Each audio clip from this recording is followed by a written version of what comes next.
This is the Rap Life Review, or should I say formerly known as the Rap Life Review. This week it'll be the Rihanna Super Bowl LVII halftime show Apple Music presents review, because we got to get into that. My name's Ebro. Nadeska did not want to show up today because she was like, yo, fam, I done talked about Rihanna in the Super Bowl goddamn all the last 6 days. Let y'all handle that. I respect it. We got Eddie out in L.A. What's up, sir? What's happening, my people? How y'all holding up? Man, I'm chilling. So Rihanna at the big Super Bowl. I'm looking around the internets and I see a lot of love, lots of love for the mom showing up to work and new baby on board. Yes. Lo, had you suspected that there would be a special guest like this? I didn't expect any special guests. But there was one. Well, yeah, yes, there was one. But I wasn't expecting any special guests. I like that this was the baby. Okay. Her second baby was a special guest. It was very tricky how she said it. I might bring someone special out. We all thought it was an artist. It was actually her child. Who may be an artist one day.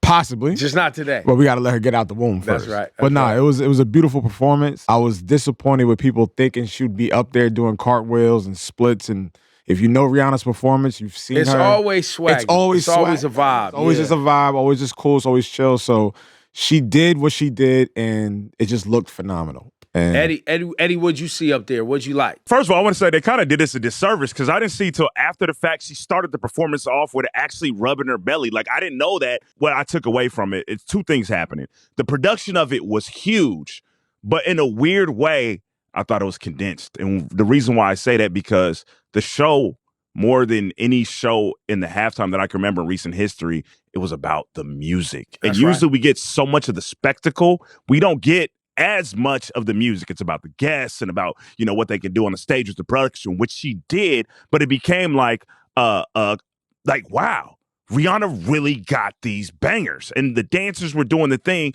but the star of the show beyond Rihanna was the fact that we were basically having a celebration of a 17-year career. And it's even as someone who lived it in real time and was there from the beginning to now, even I was like, damn, she really got these heat rocks. I mean, I also hate that narrative that we have to wait to these moments to understand what she has and what she's capable of. Like, we know. I don't think it's that we have to wait. I think it's that we have as... Like, we know, but we know it. We know it. I mean y'all, not me. But we have these kind of like short-term memories. Right. And it takes a moment of somebody compiling their work. Active streams on Rihanna, I think, are like, I don't know, I saw something posted about like it being up some hundreds, thousands % on like, you know, I mean, certain tracks. as it should. But I understand. Well, I say that to say that clearly people weren't actively listening to Rihanna's catalog. Right. And this forced people to go do that. Okay. All right. I don't think it's forced, because in the reality, it's 17 years. Like, we lived that in real time. So you're kind of in the moment, and most people, even she acknowledges Anti is her favorite album. That's her probably her most critically acclaimed body of work. But as we lived in Anti, which we haven't gotten years on its own, you acknowledge and you know she has these bangers, but you're not listening to all 17 years all at once. That's right. And so what ends up happening when you leave a concert, no matter who you go to, you leave with this euphoric feeling of your own memories of where you were when these songs come out. Right. And then you realize, like, I ain't young. But when Rihanna came out, it's like, damn, I was such a younger version of myself, and she's been in my life through all this, through her music. It's like, damn, like, that's crazy. So it's not like we forgot necessarily, but it's 17 damn. I don't even know what I had for breakfast. And you were reminded, and the reason I used the word forced is because you wasn't doing it on your own until Riri came up there and showed you what time it was. Right. People tuned in, 118 million people tuned in to watch Rihanna. Yeah. Only 113 million tuned in to stay with the game after Rihanna went away. So overall 113 million tuned into the game, but 118 tuned in. So there was an extra 5 million people that just came for Rihanna. That's it. I mean, that's not a polarizing fact or stat to me. It's no, it's interesting. That's why I said I don't know that's expected. Yeah. Like, we haven't seen her perform in like 8-9 years or whatever the case was, or no album in 5 to 7 years. So it's like we're trying to see what this is. Does she still have it? Like, the women, like every household. Most women I knew was coming to the Rihanna concert, and they just heard about some little sporting event that was warming all right. up. So factor in how many women heard about the Rihanna concert and didn't give about this little football game that was going on, right? So yeah, that's about 5 to 6 million women. Well, that Rihanna concert was the Apple Music Super Bowl 57 halftime. That's what that was. You know what I mean? Present. It presents first time ever. And so yeah, we brought the extra 5 million to that game. So thank you, Rihanna. I don't know what that specific stat means, but in general, it was the second most watched halftime show ever. Well, yeah, the first was Katy Perry, which was 121 million. Okay. Yeah. So that lets you know people wanted to see Rihanna, and that's a fact. Eddie, who was at that Super Bowl, though? The Katy Perry one. I've been thinking about this stat. Yeah, what team? Because there was a couple things that have shifted, and this was 2015 when Katy Perry performed. Okay. Couple things have changed. Social media has changed. The way people use social media has changed since 2015. Yeah, who was playing that year? Why y'all asking me? Because you're the sports guy. Yeah, you the sports head. And he knows. Look so at his face. That's the only reason why y'all asking me? You want to answer the question or not? Like he knows the answer. I know he answered. Answer the question. Yeah, he's mad too. Go ahead, answer the question. It was the Seahawks versus the Patriots. So you had Tom Brady in the Super Bowl. And that was a big game. My point around it is I believe those stats were higher during that time because of who was actually in the game. And look, no disrespect to Katy Perry, she's popular. Yeah, of course. But I don't think Katy Perry was driving those numbers. Katy Perry's especially then, like Katy Perry now is different, but Katy Perry was back then was pretty big. Maybe I'm just hating because Apple Music wasn't involved back then. You know what I'm saying? So I'm basically trying to, on the low, hate on those numbers in favor of Riri. Listen, man, we got a couple more years, bro. We this is our first go around. And we hit 118 M's. Hey, listen, next year 128. 128? Yeah, let's do it. Yeah, let's do it. 10 million. Well, anyway, if you haven't got a chance to check out the Apple Music Super Bowl 57 halftime show featuring Rihanna, it's available for you on Apple Music. So go look for it in its entirety. It's all pristine and clean and then spatial and all that. Yeah. So you can go listen to it with some real, you know what I'm saying? Some real Beats Fit Pros or something. AirPods, something pro. Fly. Something fly. And we also got to, I don't know if we're going to get to this, but we also got to make sure that we shout out, our teammate, our co-host, our companion, Nadeska, for conducting a beautiful, great, gracious interview with Rihanna before the game. So just make sure y'all check that out as well. But got to give Nadeska her flowers. She's not in today, but just want to acknowledge that. Eddie, anything you want to add there? Yeah, I do want to give Nadeska her flowers because she talked about it with us because we did a whole broadcast the whole time. Probably one of the biggest professional moments in her career, and the grace in which she covered it, because we all interview people. This is what we do for a living. But what I think Nadeska did as well as anyone can do is there was a level of empathy that she had towards Rihanna, like being a mother, being another woman from the islands, from the Caribbean. And as she sat there with this superstar, she realized it wasn't about her. It was about what this meant to Rihanna, the person, and not just the artist. Great and I just want to piggyback on that and say, Nadeska, it's all dope and everything. But what you gonna do next? Okay, Ebro, chill. Stop hating. They're speaking of Caribbean women and representation and how much that meant. Nadeska actually talked to Rihanna about just that. That's a big part of why this is important for me to do this show. Representation, representing for immigrants, representing for my country, Barbados, representing for Black women everywhere. I think that's really important. That's key for people to see the possibilities. No, that conversation was dope. Nadeska, Rihanna, and if you haven't seen the whole convo, that is also available on Apple Music. Eddie, we was doing radio out there. They converted a ballroom into a makeshift radio studio. We had some cool conversations out there. Do you recall one of your favorites? We had Ferg and Hit Boy. We had French. French Montana came through. Who else did we talk to? Brandon Marshall. Yeah. Brandon Marshall. I think that's the one that stood out because I'm a huge NFL guy, and he's been such an advocate for mental health way before it became like something that was so openly talked about. And he took a lot of like bullets for people, being somebody that was in the forefront of that conversation. So it broke down to something.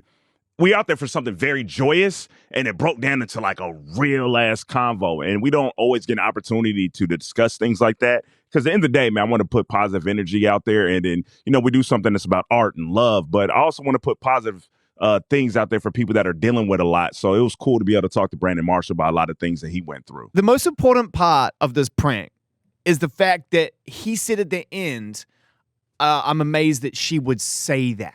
or something to that effect. Right. Which gave you the opportunity to go, she didn't. which is the punchline, right? It's got to have a punchline. Otherwise, that could have turned on you. Everyone could have been like, that was a random thing to do, bro. What are you doing? Right. Next question, right? Yeah. So he gave you that gift. Did you have any idea how you were going to get out of that if he hadn't teed that up for you? No, I mean, I guess it's a fearless thing. I really didn't.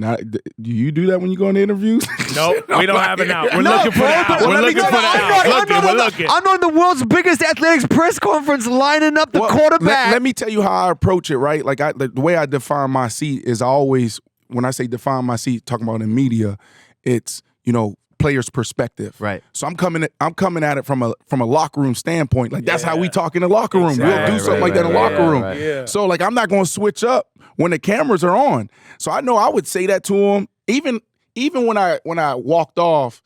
I was like, I love you, bro. That's how we talk. Yeah. Were you nervous before you dropped it on him though? Was your stomach churning a little bit? Like, oh man, what if this turns wrong? It goes bad, man. The whole press is watching you. No, I wasn't nervous. What was cool about it though is he went on for another 15 minutes answering everybody else's question. And then when he walked off and he's going backstage, he looked at me. He was like, damn, bro, why you do me like that? Like, I was really smiling. It was still on his mind. One of my favorite moments when we was doing radio show, we saw our boy Hit Boy. My guy. He pulled up with Ferg. Ferg played us 2 exclusive records that Hit Boy produced. Really? And here's actually Hit Boy talking to us about working with Ferg and them working on a project. So, Hit Boy, what brings you out here for the big bowl, for the Super Bowl? Just shenanigans and funny. good times? I wasn't even planning on coming. I was in the studio with Ferg the night before. He like, I'm pulling up to the Super Bowl. Come with me. Rare I occasion. had to pull him out of the damn occasion. studio. One night Like, only. yo, bro, let's see something else. But Hit Boy and Ferg, does that mean that there is a Hit Boy Ferg project? I would love that. They exchanged looks. What did that mean? Ferg do songs like so easy. It's like I feel like he could do an album with anybody. So Yo, should we just like give them like a little exclusive? Just like, 'cause we just Send did it this. over. We did it on live anyway. Where's like, the aux cord? send it over. Big up Hit Boy, big up Ferg, French Montana, Brandon Marshall. Also, to not announce, but just to also acknowledge that Hit Boy's doing an album with Music Soul Child. Yeah, man. He Coming sent me out in some March. tracks. Yeah. Am I supposed to know that? About. Am I supposed to say that he sent me some stuff? Bro, he sends me stuff all the time. So you got it too. I'm not saying what I got, but I'm saying he sent me stuff all the time. I was trying to. You can't trip me up, my G. You can't trip me up, man. Shout out to Hit Boy, though. Yo, before we part on the, what is this? The Apple Music Super Bowl 57 halftime show, Rihanna. Recap. Rihanna review. recap. It's the Rihanna review. It's not Okay, Rap yes, Life yeah. review. It's a Rihanna Yeah, review. yeah. We'll get some rapped on. We say rest in peace to Trugoy, Dave, a.k.a. Dove, plug 2 from De La Soul, man. Love to the whole De La Soul family. If you don't understand the impact of Dave specifically and De La Soul in general, I mean, clearly without the Jungle Brothers, you don't have De La Soul.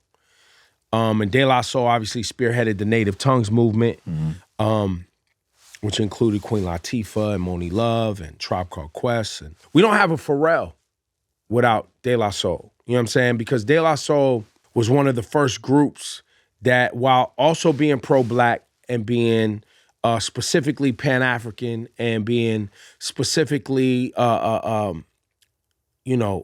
artists who wanted to think outside what the kind of hip-hop standards were as far as fashion, rhyme styles, music that got sampled, et cetera, et cetera. De La Soul's that group that broke the mold. And I know for a kid like me, I ain't no street dude, no hard rock, and nor have I ever really been interested in that world.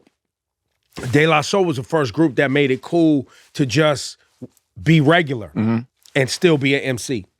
Be some kids from the Long Island suburbs of New York and just being their best version of themselves while being respected and dope at the same time. So Yeah, we don't get Lil Brother. We don't get J. Cole. True. We don't get those guys. And it's just always important to follow the blueprint or understand the formula from which one came. And I think De La Soul is one of the, the forefathers of the specific area that you're talking about. And it's just, they are a very important staple in hip hop. Matter of fact, back in 2018, I had a chance to have all 3 members of De La Soul here at the radio station. And here's Dave, Trugoy, Yogurt, if you will. Rest in peace from De La Soul, talking about 3 Feet High and Rising. 3 Feet High and Rising was inspired maybe just the state that we were in as kids, just not afraid to say this is me. At the same time, it also gave birth to an era, a sound, a style in hip hop. So our spin was to make it interesting, to make it humorous at times. It gave us the opportunity to look at it from a different perspective and do something, a little bit more of a De La style. Remember, De La's catalog is going to be available in spatial audio on Apple Music on March 3rd. But, once again, rest in peace to the great Dave Trugoy from De La Soul. And we'll be celebrating De La Soul all year just because the catalog's out. But it's also 50 years of hip-hop, so we're going to be doing that. For Eddie and Low, I'm Ebro. That's been the Rap Life Review, courtesy of Apple Music. Make sure you subscribe to this here where you're watching it. Also add that Rap Life playlist so whenever we update it, you can get what you need. Hope you enjoyed that episode of the Rap Life Review. I'm Nadeska, and you can catch me here every single week with Lowkey and Ebro. Make sure you never miss an episode by subscribing. Give us a like and drop a comment so we can hit you back next week.